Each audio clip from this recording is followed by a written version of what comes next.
If you think you've seen pollution, just wait. One day we could suffocate in a killer smog never before witnessed on Earth. There are some pretty nasty clues that the cleanup system of the atmosphere is on the verge of collapsing.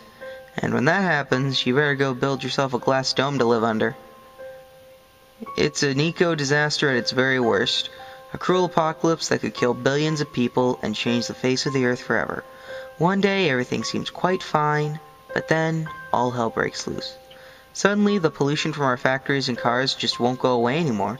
It's as if the cleaning firm of our planet just decided to quit. Polluting chemicals don't rain down anymore, and it seems to refuse to dissolve in the oceans. They just hang around, forming dense, thick mists of dirt.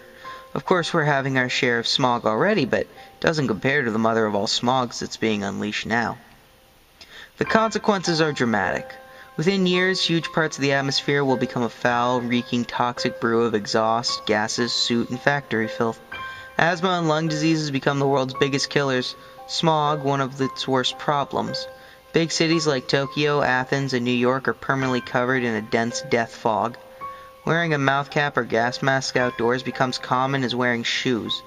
But still, people will die by the millions. And it goes beyond that. The wind pushes these toxic clouds around from one place to another, bringing death and destruction to the whole countryside. Animals become sickly, crops turn brown and wither, forests die on a vast scale, and huge forest fires consume their remains. The weather forecasts will highlight what pollution goes where, instead of silly nonsense like whether we'll have rain or sunshine tomorrow. In the meantime, hundreds of millions of eco-refugees will try to escape, causing uproars, wars, and famines. In the rich countries, people will build huge domes over their cities with purified air in it. But in the poorer countries, the smog disaster strikes all the harder. What you're witnessing is a phenomenon known among scientists as the hydroxyl collapse, or more technically, the breakdown of the oxidizing capacity of the atmosphere. Don't worry if that doesn't ring a bell. It's a rather obscure thing. Scientists worry about the ozone layer, greenhouse gases, and stuff like CFCs and CFKs, not hydroxyl. That's partly because hydroxyl is a benign little substance. You could call it the detergent of the atmosphere. The stuff attacks smoke from our factories, cars, and chimneys and makes it soluble in water. After hydroxyl's touch, pollution can rain down and vanish in the soil or dissolve in the ocean. But no hydroxyl and we're in trouble. Evil, noxious gases like sulfuric and nitrogen oxides would pile up.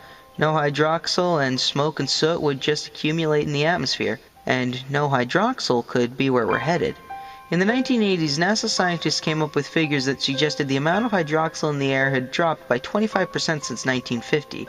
And in 2001, the UN's Intergovernmental Panel on Climate Change, the IPCC, predicted a 20% drop in hydroxyl activity in the century to come.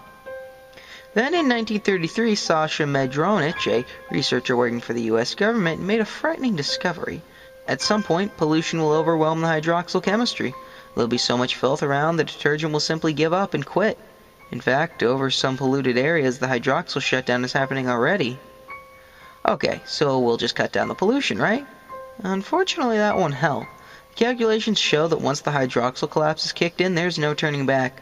A chain reaction will set in, emptying the atmosphere of hydroxyl. Shutting down a few factories won't bring the cleanup systems back on either. There's a weird twist too. Hydroxyl is formed under the influence of ultraviolet radiation from the sun, the sort of radiation that causes skin cancer. So it may be actually a bad thing that the hole in the ozone layer is currently closing up again. The ozone layer protects us from ultraviolet radiation, but it also puts a brake on the hydroxyl formation. Now that's some funny paradox. We might end up sitting under a glass bell thanks to the fact that the ozone layer is in tip-top condition again. These climate issues. Why are they always so terribly complicated?